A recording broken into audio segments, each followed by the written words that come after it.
एक बार पार्वती ने भगवान शिव शंकर से पूछा, ऐसा कौन सा श्रेष्ठ तथा सरल व्रत पूजन है जिससे मृत्यु लोक के प्राणी आपकी कृपा सहज ही प्राप्त कर लेते हैं। उत्तर में शिवजी ने पार्वती को शिवरात्रि के व्रत का विधान बताकर यह कथा सुनाई। एक गांव में एक शिकारी रहता था। पशुओं की हत्या करके वह अपने कुटुंब को पालता था। वह एक साहूकार का ऋणी था, लेकिन उसका ऋण समय पर न चुका सका।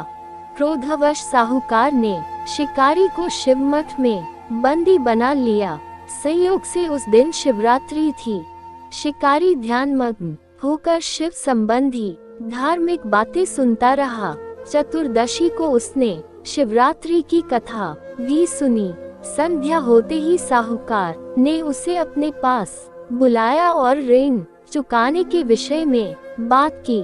शिकारी अगले दिन सारा ऋण लौटा देने का वचन देकर बंधन से छूट गया। अपनी दिनचर्या की भांति वह जंगल में शिकार के लिए निकला, लेकिन दिन भर बंदी गृह में रहने के कारण भूख प्यास से व्याकुल था। शिकार करने के लिए वह एक तालाब के किनारे बेल वृक्ष पर पड़ाव बनाने लगा। बेल वृक्ष के नीचे शिवलिंग था जो बिल्व पत्रों से ढका हुआ था। शिकारी को उसका पता न चला। पड़ाव बनाते समय उसने जो टहनियां तोड़ी वे संयोग से शिवलिंग पर गिरी। इस प्रकार दिन भर भूखे प्यासे शिकारी का व्रत भी हो गया और शिवलिंग पर बेलपत्र भी चढ़ गए। एक पहर रात्रि बीत जाने पर एक गर्भिणी मृगी तालाब पर पानी पीने पहुंची। शिकारी ने धनुष पर तीर चढ़ाकर ज्यों ही प्रत्यंचा खींची। मृगी बोली, मैं गर्भिणी हूँ, शीघ्र ही प्रसव करूंगी। तुम एक साथ दो जीवों की हत्या करोगे, जो ठीक नहीं है। मैं अपने बच्चे को जन्म देकर शीघ्र ही तुम्हारे सामने प्रस्तुत हो जाऊंगी, तब तुम मुझे मार लेना। शिकारी ने प्रत्यंचा ढीली कर दी और मृगी झाड़ियों में लुप्त हो गई। कुछ ही देर बाद एक और मृगी उधर से निकली। शिकारी की प्रसन्नता का ठिकाना न रहा। समीप आने पर उसने धनुष पर बाण चढ़ाया।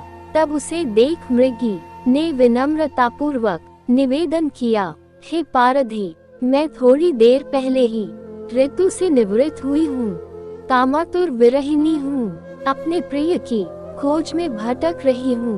मैं अपने पति से मिलकर शीघ्र ही तुम्हारे पास आ जाऊंगी। शिकारी ने उसे भी जाने दिया। 2 बार शिकार को खोकर उसका माथा ठनका। वह चिंता में पड़ गया। रात्रि का आखिरी पहर बीत रहा था। तभी एक अन्य मृगी अपने बच्चों के साथ उधर से निकली। शिकारी के लिए यह स्वर्णिम अवसर था। उसने धनुष पर तीर चढ़ाने में देर न लगाए। वह तीर छोड़ने ही वाला था कि मृगी बोली, हे पारधी, मैं इन बच्चों को पिता के हवाले करके लौट आऊंगी। इस समय मुझे मत मार। शिकारी हंसा और बोला, सामने आए शिकार को छोड़ दूं, मैं ऐसा मूर्ख नहीं। इससे पहले मैं 2 बार अपना शिकार खो चुका हूँ। मेरे बच्चे भूख प्यास से तड़प रहे होंगे। उत्तर में मृगी ने फिर कहा, जैसे तुम्हें अपने बच्चों की ममता सता रही है, ठीक वैसे ही मुझे भी। इसलिए सिर्फ बच्चों के नाम पर मैं थोड़ी देर के लिए जीवन दान मांग रही हूँ। हे पारधी, मेरा विश्वास कर। मैं इन्हें इनके पिता के पास छोड़कर तुरंत लौटने की प्रतिज्ञा करती हूँ। मृगी का दीन स्वर सुनकर शिकारी को उस पर दया आ गई। उसने उस मृगी को भी जाने दिया। शिकार के अभाव में बेल वृक्ष पर बैठा शिकारी बेलपत्र तोड़ तोड़ कर नीचे फेंकता जा रहा था और फटने को हुई तो एक हष्ट पुष्ट मृग उसी रास्ते पर आया। शिकारी ने सोच लिया कि इसका शिकार वह अवश्य करेगा।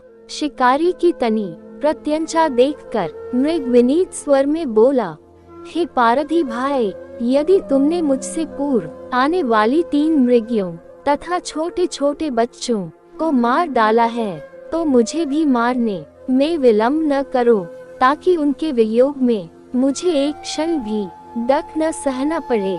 मैं उन मृगियों का पति हूँ। यदि तुमने उन्हें जीवन दान दिया है, तो मुझे भी कुछ क्षण जीवन दान देने की कृपा करो। मैं उनसे मिलकर तुम्हारे सामने उपस्थित हो जाऊंगा। मृग की बात सुनते ही शिकारी के सामने पूरी रात का घटना चक्र घूम गया। उसने सारी कथा मृग को सुना दी। तब मृग ने कहा, मेरी तीनों पत्नियां जिस प्रकार प्रतिज्ञाबद्ध होकर गई हैं, मेरी मृत्यु से अपने धर्म का पालन नहीं कर पाएंगी।